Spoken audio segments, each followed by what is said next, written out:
శ్రీ సమ్మక్క సారక్క జ్యోతిష్యాలయం చదువు, ఉద్యోగం, విదేశీ యానం మరియు ప్రమోషన్, ధనం నిలకడ మరియు వ్యాపార అభివృద్ధి, సంతానం ఆలస్యం అవడం, కుటుంబంలో అభివృద్ధి లేకపోవడం, అన్ని రకాల సమస్యలకు గురువు గారిని ఒక్కసారి సంప్రదించండి. దూర ప్రాంతాల్లో ఉన్న వారికి ఫోన్ ద్వారా కూడా వెంటనే పరిష్కారం చెప్పబడును. మీ ముఖము, ఫోటో, చేయి, పేరు, వయస్సు వాట్సాప్ చేయండి. గురూజీ నీలకంఠేశ్వర్. Phone number 9550349125.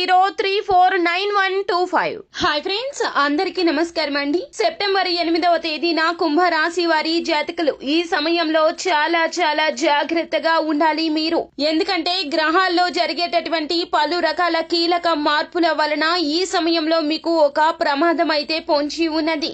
ఇబ్బందికర పరిస్థితి కలగబోతుంది. కావున తస్మాత్ జాగ్రత్త. అసలు ఏం జరగబోతుంది, ఎటువంటి పరిస్థితులు మీకు కానవస్తున్నాయి, ఏ సమయంలో మీరు అప్రమత్తంగా ఉండాలో, గోచార రీత్యా ఎటువంటి ఫలితాలు కుంభరాశి జాతకులు పొందుకోబోతున్నారో తదితర పూర్తి వివరాలు అన్ని కూడా మనం ఈ వీడియోలో సంపూర్ణంగా సవివరంగా తెలుసుకునే ప్రయత్నం చేద్దాము.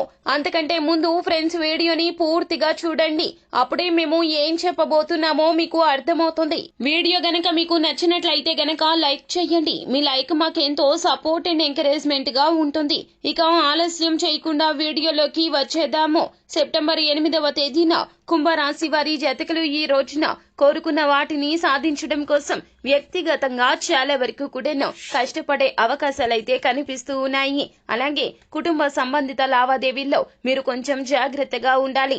ఆవేశాన్ని పక్కన పెట్టండి. మీ శ్రీమతికి ఈ రోజున కాస్త కోపం తెప్పించే ప్రయత్నం చేస్తారు. కావున ఓర్పుగా ఉండండి. ఎవరు ఏది మాట్లాడినా, ముఖ్యంగా జీవిత భాగస్వామి విషయంలో మాత్రమో పరుష పదజాలాన్ని ఉపయోగించడం శ్రేష్టకరం కాదు అని నొక్కి వక్కాణించి చెప్పడం జరుగుతుంది. వృత్తి వ్యాపారాల్లో మీ యొక్క తండ్రి గారి సలహాలు ఈ రోజున మీకు ప్రయోజనాన్ని చేకూరుస్తాయి. అలాగే మీకు ఒక పోస్ట్ వస్తుంది. దాని ద్వారా అందిన వార్త కుటుంబం అంతటికి సంతోషాన్ని కలగచేస్తుంది. అలాగే నిబ్బరాన్ని కోల్పోకండి. ఈ యొక్క సమయంలో చాలా వరకు కూడాను మానసిక అశాంతి అయితే నెలకొనబోతుంది. వైఫల్యాలు అనేవి చాలా సహజమండి. ఈ రోజున ఇతరులు మీ గురించి ఏమనుకున్నా అస్సలు పట్టించుకోవద్దు. ఇతరులను కలవడానికి ఈ రోజున మొగ్గు చూపించవద్దు.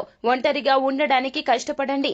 అయితే ఈ సమయంలో మీకు ఏమిటంటే గనక మధ్యాహ్నం దాటాక మీ యొక్క బంధుమిత్రులతో ఈ రోజున కాస్త ఇబ్బంది ఏర్పడే అవకాశం ఉన్నది. మీరు అనని దాన్ని అన్నట్లుగా వారు ఊహించుకుని మీ మీద నీలాప నిందలు మోపే అవకాశాలైతే కనిపిస్తూ ఉన్నాయి. మీరు వారికి ఏ మాత్రమో అర్థమయ్యేటట్లు చెప్పే ప్రయత్నం చేసినా వారికి అర్థం కాదు. కావున ఓర్పుగా ఉండండి. సమయం కలిసి వస్తుంది. అప్పుడు వారికి అంత అర్థమవుతుంది. అలా కాదని ఈ రోజున ఆవేశంతో, కోపంతో వారు రెచ్చగొట్టినా కూడా రెచ్చిపోకుండా జాగ్రత్తగా ఉండగలిగితే గనక ఈ సమయంలో కలగబోతున్న నష్టాన్ని మీరు నివారించిన వారు అవుతారు. లేదండి మేము కోపం, ఆవేశం ప్రదర్శిస్తాము అంటే గనక ఖచ్చితంగా గోరంత దాన్ని కొండంత చేసుకునే ప్రయత్నం చేస్తారు. ఆ తర్వాత సమాజంలో కూడాను మీరు గౌరవ మర్యాదలు పోగొట్టుకుంటారు. మీకు కూడాను మానసిక ప్రశాంతత అనేది లోపిస్తుంది. ఈ రోజున జీవిత భాగస్వామికి అవసరమైన సమయంలో మీ యొక్క సహాయాన్ని అందించడం ముఖ్యమని చెప్పడం జరుగుతుంది. మీ యొక్క పనులు అన్ని పక్కన పెట్టి వారితో ఈ రోజున కష్ట సుఖాలు పంచుకునే ప్రయత్నం చేయండి.